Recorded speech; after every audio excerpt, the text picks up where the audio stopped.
Miami International Airport's concourse D buzzed with the usual noise of travelers. Suitcases rolling, quick footsteps, quiet phone calls. At Gate 17, people waited for Flight 407 to London, the top business class route for Atlantic Skies Airlines. Inside the luxurious first-class cabin, champagne was being served and jackets were carefully hung by attendants wearing white gloves. In Seat 2, sat Brenda Sterling, a symbol of old Miami money and privilege.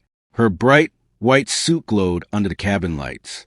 Next to her, taking up all of Seat 2B, was her turquoise designer tote. She didn't look at it twice. It belonged there in her mind. Just then, from the jet bridge, a tall, confident black man walked in. He wore a sharp brown suit and carried a single leather briefcase. This was Elijah Vance, CEO of Apex Global Holdings, a man who didn't need fame, but whose name made powerful people sit up straight. Few passengers knew that Apex actually owned the airline they were flying on. Elijah stopped at row 2. His boarding pass said Seat 2B. Brenda looked up, lowered her sunglasses a little, and gave a tight smile as her eyes landed on him. "I believe that's my seat," Elijah said calmly. Pointing to 2B, Brenda didn't move. Her hand rested firmly on the tote. "This seat's taken," she said coolly. "Maybe ask the attendant." Elijah showed his pass.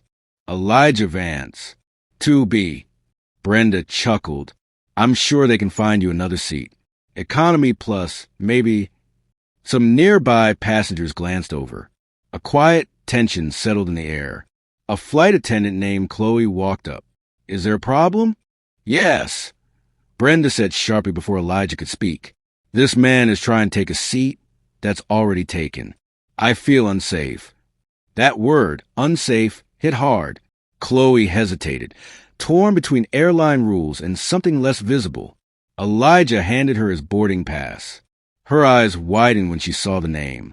"Thank you, Mr. Vance," she said quietly, recognizing who he was. But Brenda leaned back and raised her voice. "He's harassing me. I want him off this flight." Phones were out now, recording.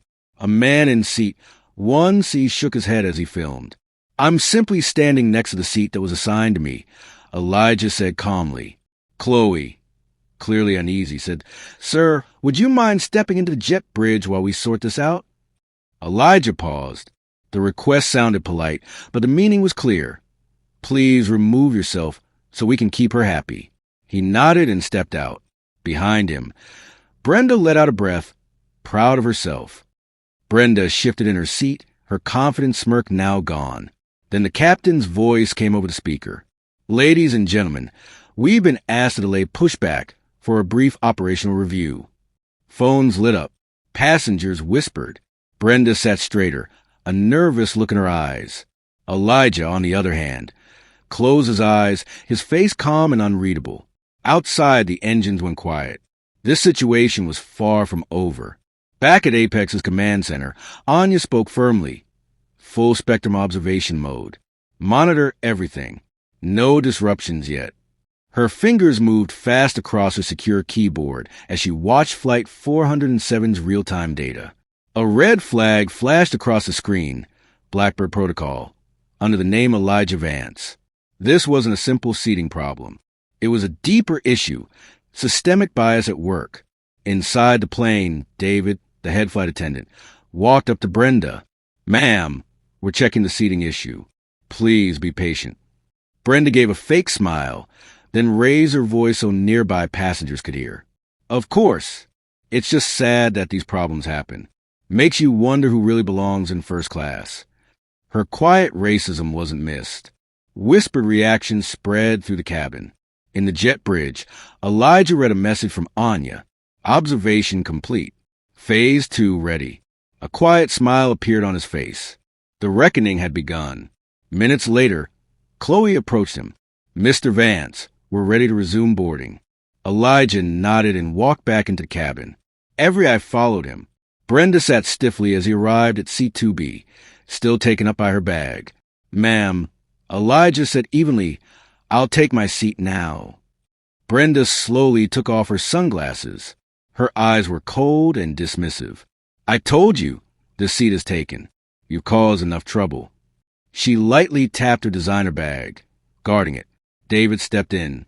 Mr. Vance has a confirmed ticket for this seat. There's nothing to resolve. Brenda snapped. He's making a scene and I feel unsafe. Phone started recording again. Elijah remained calm. I've only tried to sit in my assigned seat. Then the captain arrived, clearly called in due to the growing tension.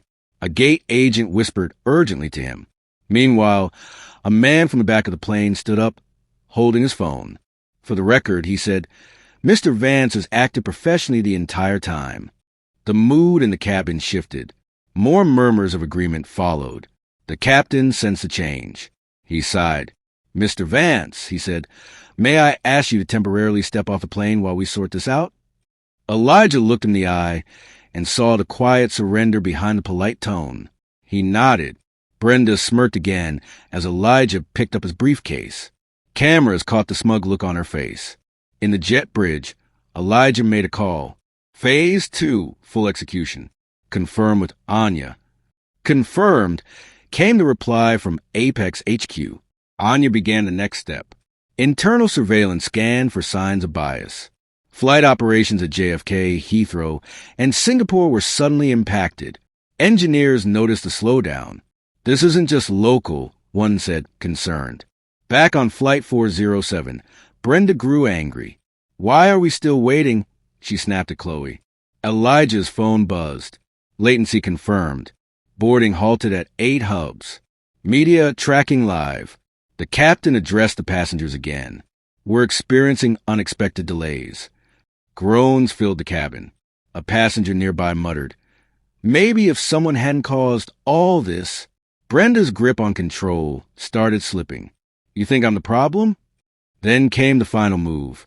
Due to an operational order from corporate, the captain announced, all crew must temporarily disembark. Gasps. Confusion. What? Brenda shrieked. They've abandoned us? The crew quietly left. Passengers recorded everything. Hashtag Flight 407 grounded. Hashtag revenge. Hashtag first class Karen. Security entered. Ma'am, you'll need to leave the plane. David told her. This is revenge. I'll sue. Brenda screamed as she was escorted out. Her eyes met Elijah's.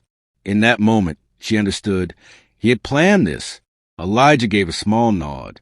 Not revenge, just accountability. At Apex's headquarters, chaos spread. Atlantic Skies CEO Robert Sterling stood, pale-faced. The vote is clear, said Victor Hayes, chairman of the board. Your resignation is accepted. Elijah Vance had activated Blackbird. The board backed him. News spread quickly. Atlantic Skies CEO resigns amid discrimination scandal. At the gate, VP David Chun approached Elijah. Sterling's resignation is official. Crew suspended. Brenda Sterling is permanently banned from all Apex airlines. No public statement. Elijah replied, understood. His phone buzzed. Board vote unanimous. Authority transferred. Elijah let out a steady breath. Calm, unshaken. He walked away from Flight 407. No drama, no shouting. Just truth and quiet power. The flight sat grounded, now a symbol. A silent protest turned into a bold message. The era of quietly accepting discrimination was over.